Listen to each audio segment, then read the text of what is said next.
My name is Quynh, and actually, my full name is Quynh. So Quynh is Vietnamese. I was born in Vietnam a little bit after, during the Vietnam War, and my parents were both military. So my dad was an army officer. He was a signals officer in the Vietnamese War, and my mom was an accountant, and she worked for the U.S. government as well as the Vietnamese government doing payroll. This is a little map of Vietnam, so just to familiarize yourself with it. Can Tho is where I was born, and it's kind of in this region right here.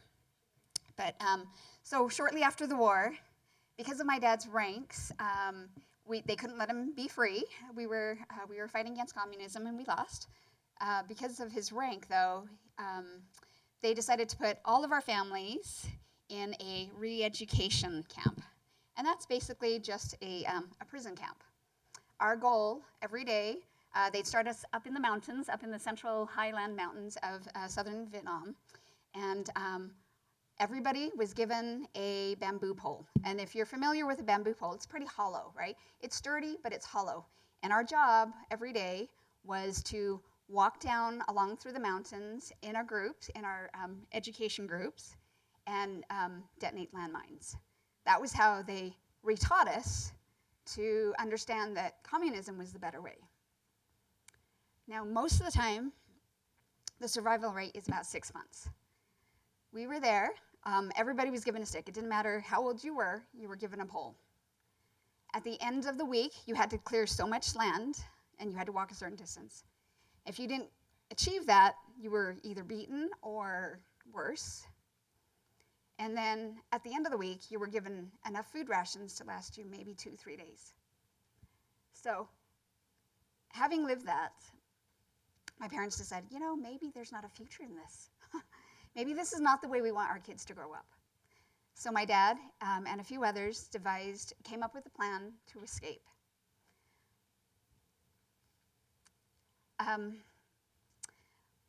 This is one of my most favorite quotes. For to be free is not merely to cast off one's chains, but to live in a way that respects and enhances the freedom of others. This is something that my parents truly valued. So they came up with a plan, and there was a job for everybody. Everybody had a responsibility. Everybody had to take responsibility. I was about 5.5, 6 years old. My job and my older sister's job, as we trailed behind the adults, as we walked down the mountains, clearing landmines, we would drag vines behind us in the dirt. Our job was just to shake those vines in the dirt and dry them as much as we could. We also had the responsibility of finding edible berries, picking fruit that might be edible, and we dried those things. We were starving, but we knew and we trusted the people that we were with, our parents, our elders, and we knew that we had to play a part. So, sorry, just going to fast forward just a little bit here. So we all had a responsibility. For 6 months we did this. Our group of 68 eventually came down to our group of 75 initially kind of fell down to 68. We did find a landmine, and that's where we lost some of our family members. So 6 months later, during the Vietnamese New Year, it's a big celebration. It's kind of like Christmas and Thanksgiving rolled into one. Super fun. It lasts a long time. It's where you celebrate your heritage. You remember the generations before you and all the things that they've done. So during that time, all the adults, all the men pretended to be drunk, and the berries that we had picked, we'd fermented and made into alcohol. And we, the adults shared this festive time with our guards. We had 18 guards that followed with us, shared the alcohol with them and got them pretty drunk. And my dad said that we were done fighting. There was not to be anybody injured. So we left them, and in the night, we escaped into the jungle. During this time, we would try to make our way down the river and make our way to the South China Sea, where we would then find a boat and make our escape to Malaysia, where they were accepting refugees. So during the nights, we would all come together, find boards and pieces, and the very same bamboo poles that we were given. We would string them together and lash them together to make rafts. All of us would be on these makeshift rafts. We would pole our way and make our way down the river. Before dawn, we would come back to the land, we'd disassemble things, and we'd hide. We'd hide in the bushes. We'd hide in the jungle. I was about 7 years old, and one particular time, we had come across some guards, and so we were pretty close to getting caught. And so in our hurry to get back onto the shore, my dad found a pretty large bush for us. So my older sister and I, we were hiding buddies.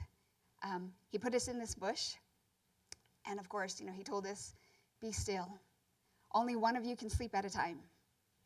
Remember, when you hear my song, I'm coming. But in the meantime, rest while you can, sleep while you can, and just take care of each other." And so we did. We were a little bit late coming off the river one morning, and so my sister and my dad quickly put us under a bush, and my sister and I, it happened to be a fairly large bush, so we were actually, most of the time we sit back to back or side to side. This time we actually got to see each other. We were sitting knee to knee, looking at each other. And shortly after my dad left, we started to realize that there were little critters crawling all over us. In the hurry, we had been set on top of an ant nest. And so we sat there in the humid, tropical Vietnamese summer on top of an ant nest. And I remember sitting there and watching my sister as hundreds of ants crawled up her body. I watched her as she was bitten over and over, biting her tongue, tears streaming down her face, swelling her face, her ankles, any part that was exposed. And I watched her until my own eyes swelled shut, and I followed her example. I didn't cry out. I learned to breathe deeply. I learned to find a space that was safe.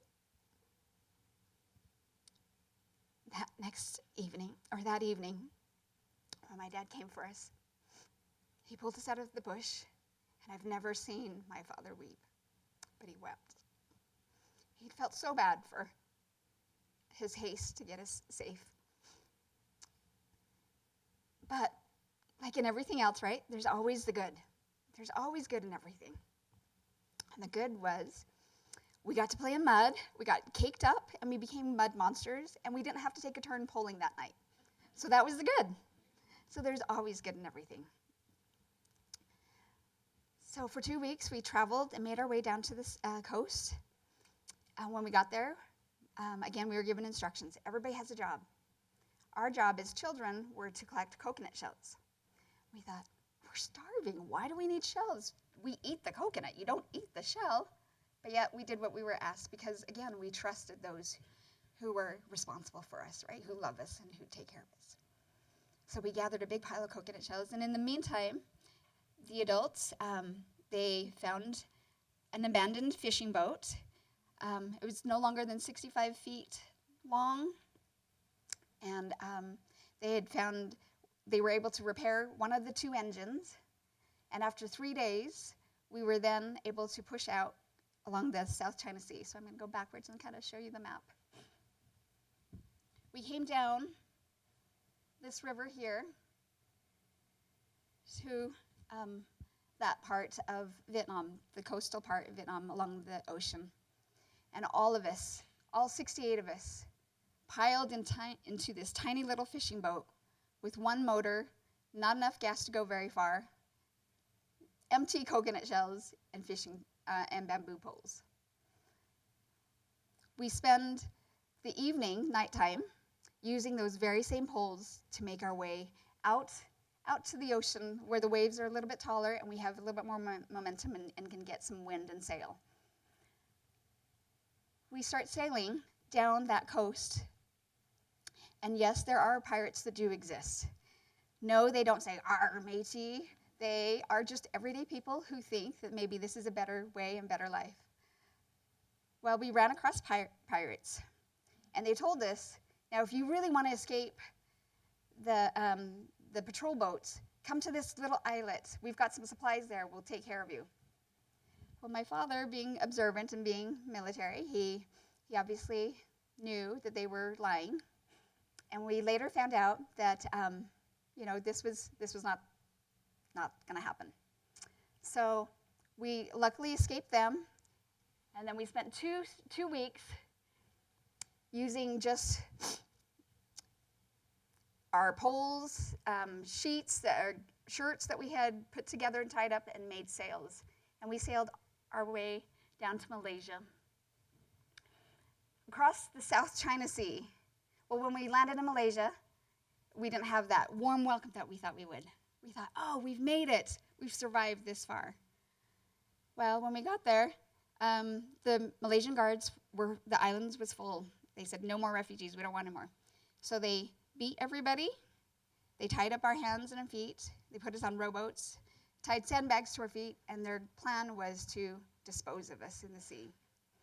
We were fortunate because there happened to be a Red Cross delegate that came, and they said, wait, where are you taking those people? Oh, we're just going to go fishing with them.